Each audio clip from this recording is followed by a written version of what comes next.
Hello and welcome once again to this Red Gaming Tech video of myself and Marta. If you're new to the channel, welcome, thank you so much for your support. Paul is just off doing some other projects today, so it's down to yours truly to give you the latest news from the tech world, and we are going to get stuck right in with some potential specs for the PlayStation VR 2. Sony, of course, officially confirmed that the PlayStation VR 2 is indeed a thing some time ago, and they have shown us what is going on with the controllers for the device, which of course do look very unique, let's just put it that way, but not much is known about the headset itself.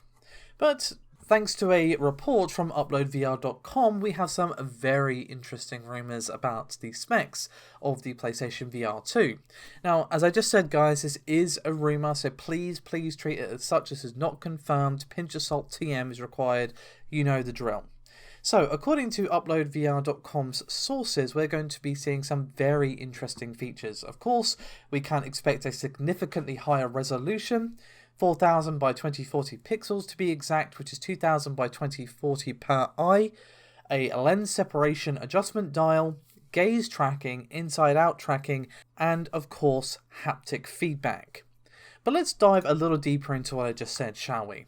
The first thing that's probably drawing a big question mark for you is that inside-out tracking. You might be sitting there thinking, what on earth does that mean? It just means that you don't need a PlayStation camera or any other tracking device. The cameras are all inside the headset itself, which is pretty awesome, to be honest. Obviously, this has become more of a thing on PC headsets, but, you know, I'm sure you guys remember having to have, like, an external tracker and stuff like that, and it's also nice just to cut down on the amount of stuff that you need to run the device. Lens separation dial is just basically about the space between your pupils. Obviously, not everyone has the same, and it's just purely for comfort, so you don't get eye strain and headaches while wearing the device, which I'm sure you can agree is great. Now, haptic feedback is also going to be included with a internal vibration motor inside the headset itself, which is cool, but obviously could be, you know, very game dependent. It's going to be down to the developers to actually utilize or not utilize that particular technology. But the most interesting feature that they mentioned is the gaze tracking, which will be used for foveated rendering. Now, as I'm sure you guys remember, some time ago now, we did discuss the PlayStation VR 2 foveated rendering patent. And I'm sure you guys remember, but just as a refresher, foveated rendering is basically a technique that basically only renders what your eyes are actually looking at in the highest detail that the game can muster.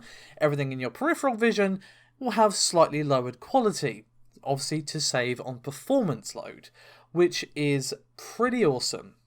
Now, obviously, this sounds familiar to variable rate shading, but obviously foveated rendering uses gaze tracking to reduce the rendering workload in your peripheral vision. So you won't notice as much that rock over there and now all of a sudden is in, like, you know, 480p or whatever. But obviously, this is a really cool combination of technologies here, and is going to be crucial for virtual reality. Now, obviously, high performance is always important, always. But it's even more important for virtual reality just because of the motion sickness problem. Now, obviously, motion sickness in VR is a complex topic that is definitely outside of the scope of this video, but keeping the frame rate high is definitely one of the ways that you can kind of try and keep that motion sickness down a bit. So obviously, foveated rendering to sort of ease the load of the performance and, you know, get a smoother frame rate, smoother experience for the player is obviously great stuff. Oh, and one final thing about the PlayStation VR that I did forget to mention, it is going to be using a USB Type-C connection to connect the console and the headset, and it will only have that single USB port on the front of the device, which is pretty awesome. Now, obviously, again, VR headsets have gotten a lot better in this regard, but I'm sure you guys remember those first few VR headsets where there was just cables everywhere and you felt like Dr. Octopus trying to use one. Obviously nice just to see VR headsets continuing to be streamlined, slimlined, and just generally become a bit more user-friendly. So, it's looking pretty promising, I will say. The resolution that we have here does put it slightly below the HP Reverb G2, but would actually put it slightly above, but would actually put it significantly above the Oculus Quest 2. So it has a resolution of 1832 by 1920 per eye, and as for the HP one that I just mentioned, has 2160 per eye. So just a little bit below the G2, but very much above the Oculus Quest 2 in terms of specs, if indeed these are accurate. But let's change gears and let's talk about some AMD stuff, shall we? First of which is Ryzen, which is on an absolute tear.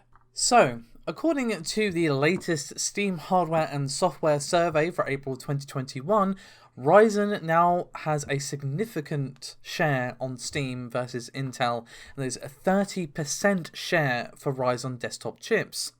Now, obviously, Ryzen have been gaining popularity on Steam since 2019, but we are now seeing it once again at 30%, which is a 5% increase since December of last year, and Intel's, on the other hand, has of course dropped 5 points down to 70%. Now, of course, Steam hardware surveys are not the be-all and end-all because they are, of course, optional. You don't have to fill them out. But this is still a huge deal for AMD. It just shows that more gamers are buying their chips and not just entry-level models.